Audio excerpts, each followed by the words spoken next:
ஆண்டவருடைய பரிசுத்த நாமம் மகிமைப்படுவதாக. 2 தீமோத்தேயு புஸ்தகம் 3ஆம் அதிகாரம் 16வது வசனம் 17வது வசனத்தை நம்ம வாசிப்போம்.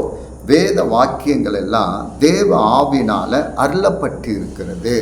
அப்போனா இது ஏதோ ஒரு மனுஷனால் எழுதப்படாத புஸ்தகம். இது யாருனால் எழுதப்பட்டது என்றால் பரிசுத்த ஆவினாலே எழுதப்பட்டது. ஆவியானவர் ஒரு மனுஷரோடு கூட பேசி எழுதப்பட்ட வார்த்தை.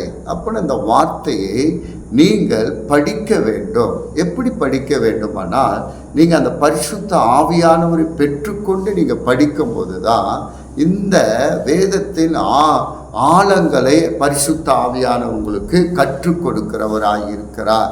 சும்மா ஏதோ தானமாய் படித்தால் அதில் ருசி இருக்காது. அப்போனா அந்த பரிசுத்த ஆவியானவரோடு நீங்கள் இணைந்து இந்த வேதத்தை வாசிக்கும் பொழுது கர்த்தர் இந்த வேதத்திலிருந்து உங்களோடு கூட பேசுவார், உங்களோடு கூட இடைப்படுவார், உங்களை தாங்குவார், உங்களை பலப்படுத்துவார். அதனால தான் பரிசுத்த ஆவியானவரை நாம் பெற்றுக்கொள்ள வேண்டும்.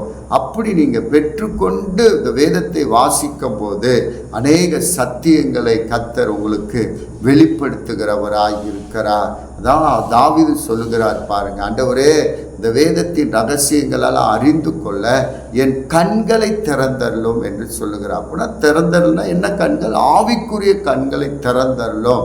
அப்படின்னா ஒவ்வொருத்தருக்கும் வேதம் வாசிக்கும் போது ஆவிக்குரிய கண்கள் திறக்கும் பொழுது தான் அதில் அநேக சத்தியங்கள் இருக்கிறது.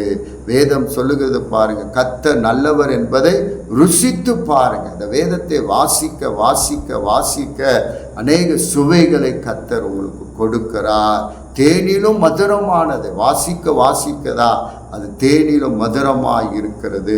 நீங்கள் வேதத்தை வாசியுங்கள். இந்த வார்த்தை தான் நீதியை நடப்பிக்கிறது. நீதியாய் வாழ, பரிசுத்தமாய் வாழ, நாம் உண்மையாய் ஜீவிக்க, உண்மையாய் நடக்க இந்த வேத வசனம் தான் நம்ம வாழ்க்கையே மாற்றும்.